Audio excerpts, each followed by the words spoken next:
For this new oil painting, I'm using for the first time a Belgian linen sheet.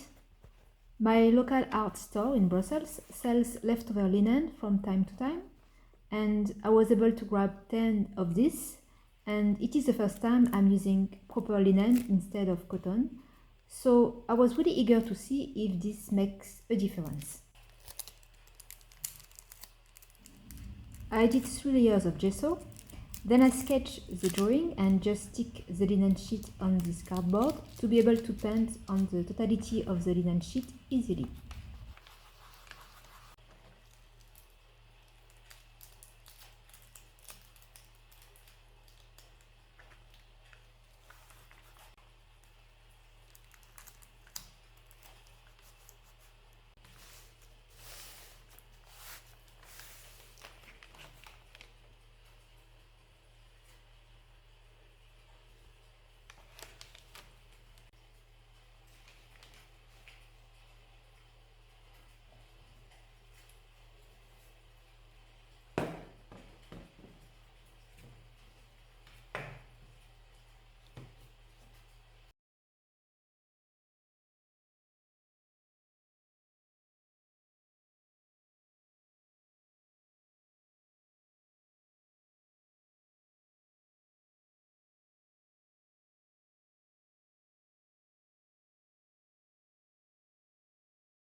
The palette color for this new oil painting will be again very limited, and I will again keep on learning glazing technique. So I will use the 2 usual mediums, which are walnut oil and boiled linseed oil, to be able to work in thin layers.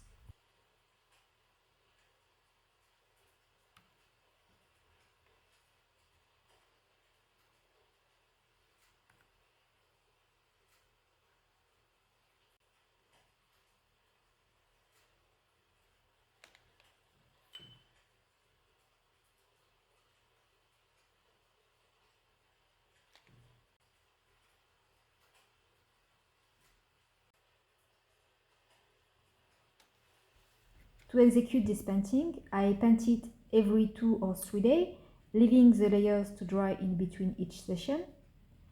This technique is really good if you want to work on transparency and if you want to paint very fine details. This is also a technique which teaches you to be patient. I'm a really impatient person, and this technique humbled me a lot. Being patient is also very good to build up the painting slowly, looking for the structure of the painting, for changing details you don't like. For example, you will see that 3 times in this painting I reworked the features of the character until I was satisfied. This painting took me probably 3 weeks in total. I really enjoyed working on it day by day, progressively with no rush. Some days I was just looking at it and judging what I should do, what I should not do, what I should change, and some days I was working on it 1 or 2 hours straight. If you are an impatient artist, please try oil painting. It will really help you to calm down.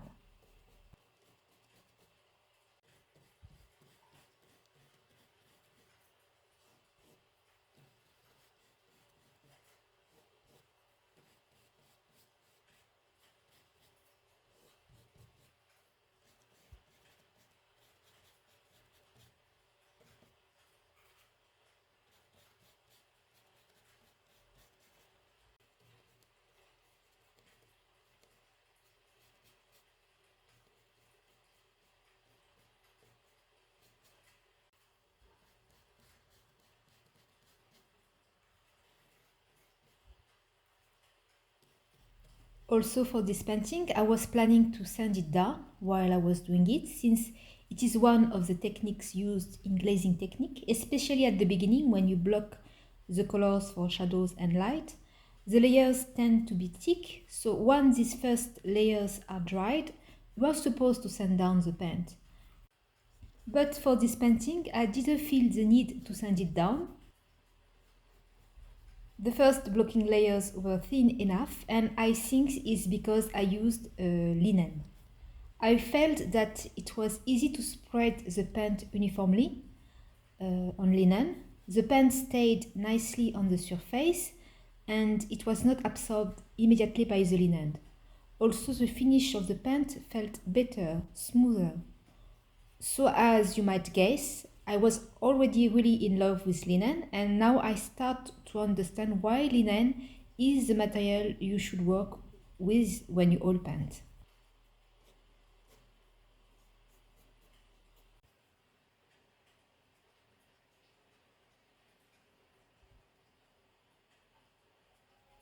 As my painting is not very large, I didn't need to sand down the paint while making this one.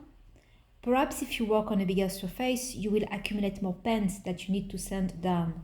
But for this painting, I was able to layer thin layers and blend without accumulating too many layers. Blending the colors, working on the transitions felt also very easy on this surface, on this linen, so I 100% recommend oil painting on linen.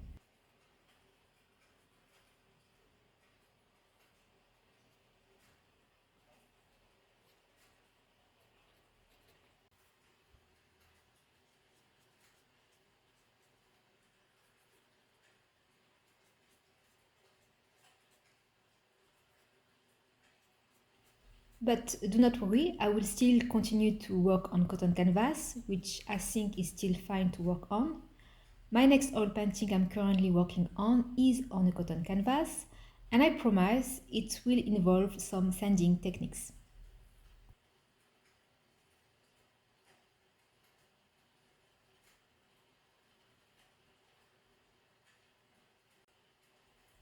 Also, depending on which material you use for oil paint, you expect to get some type of effect. And with linen, you definitely aim for a smooth effect, and with cotton, probably you want a more rough or textured effect. So, to sum up, there is no such a thing like this material is better than another one. Depending on what you want, you need to select the best material. And I'm quite curious now to paint with oil paint on wood, for example, something I never tried as well, and maybe I will try in the future.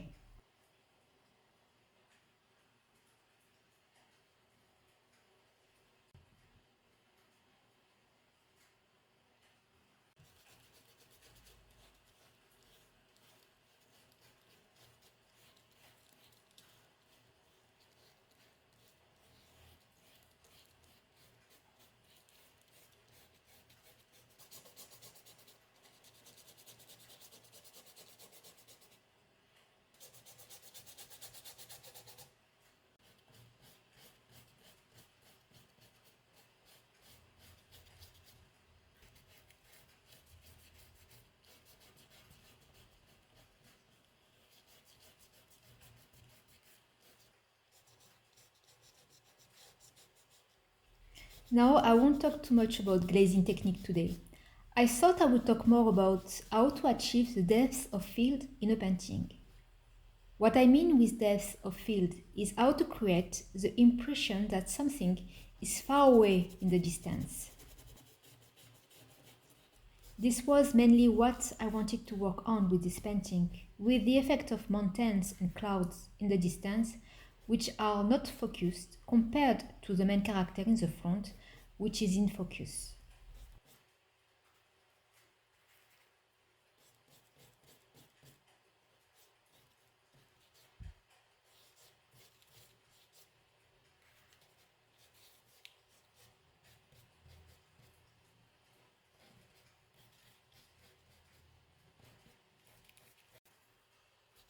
But first, I didn't talk yet about the composition and the main figure of this painting, which is a satyr or a faun or a goat man playing panpipes on the top of a cliff. I was very intrigued this day with hybrid characters coming from myth. There is something intriguing with the representation of the goatman character, which is normally very wild and bestial, but playing panpipes, music, something which is quite ethereal and poetic. And I was wondering what was the meaning of this.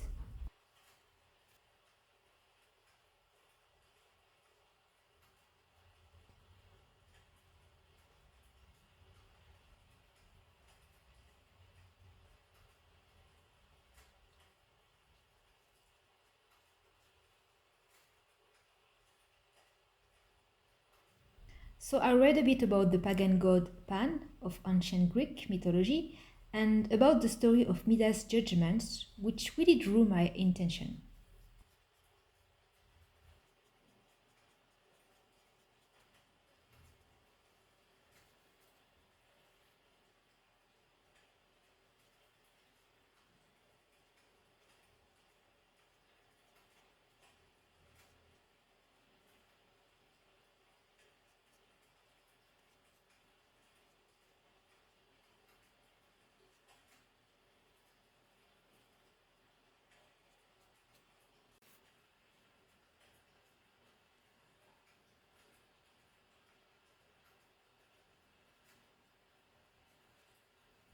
This famous mythologic episode was immortalized by Titian with the flaying of Marsyas.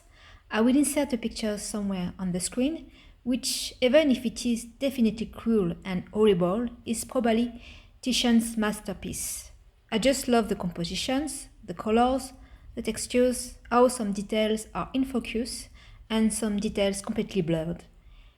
This painting was one of the last paintings of Titian before he died, and his art was at its peak.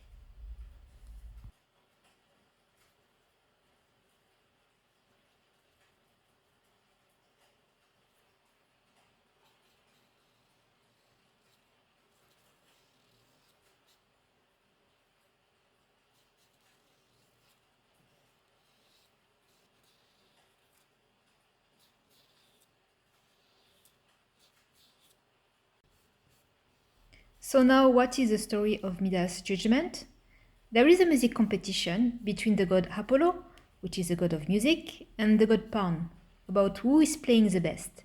And the king Midas will give his judgment, but there is also another version where the competition happens between Apollo and the satyr or faun Marsyas. I will pick the last one.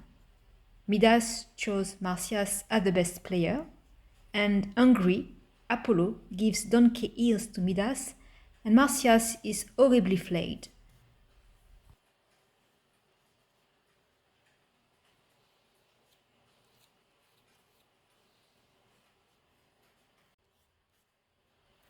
The meaning of this myth shows how pretentious satyr's Marsyas is to think he can play music as good as Apollo. But we can also understand how Apollo is gutted to see that human Midas prefer a more natural and simple music than a more complex and intellectual one.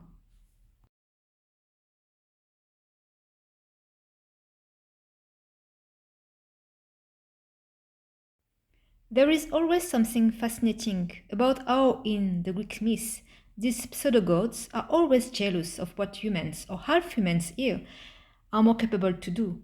Marsyas is half-human and half-god, which is a symbol probably of our humanity, which is material but can be transcended by our mind and spirit with art like music. And this music has more depth and meaning than the music of the god Apollo, which cannot transcend anything since he is already a god. So, as prideful and unfair these pseudo-gods are, they just resort to punishment and torture, which makes them more horrible and bestial than humans. This is my personal take on this myth, and I wanted to represent it a bit in this painting. I wanted to represent the satyr of faun, half human, half animal, playing panpipes in the heights of a mountain, in simple and natural music playing in the wind near the sky, which represents the spiritual. Even if the satyr is just a beast or a human, his simple music can probably touch us more than something too complex or artificial, even if it sounds beautiful. Without a soul, it does not touch us.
Now to come back to the painting composition and how to achieve the depth of field that I was talking about earlier. I was very inspired by Chinese watercolor paintings representing mountains and clouds. I will show you the reference image that I was inspired of on the screen. And I really wanted to give this feeling of faraway mountains disappearing in the opacity of the atmosphere. To give this impression, it was very essential that the foreground was very detailed and precise, in focus if we are using photography terms. So the satyr, the rock is sitting on, and the two bushes are really detailed. You can see detail of the fur of the satyr as well as the details of his horns, the detail of his face and hair. I also really paid attention to the leaves of the bushes and the variation of greens, creating this feeling of fullness. The rock color is in gray shades compared to the mountains in the middle ground and background, who are on the pink and orange side. The middle ground and the background colors are more light. The pink and orange tones are close to the sky, which has this yellow tint, and in the very background the mountains have a very light shade of pink which blends almost with the sky. With a gradual change of tones, I managed this way to give these feelings of depth of field.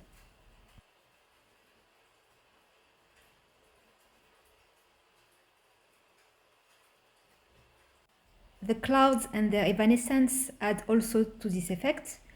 By glazing delicately the white color toward the end of the painting over the dried pink shade of the mountains, and by smudging with my finger, the color of the mountains peeks through and disappears at the same time.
I was very pleased with the result of this painting, and I hope I managed to represent at the same time the animality of the faun, but also his artistic and poetic side, with his contemplative posture in the mountains, enjoying playing his panpipes.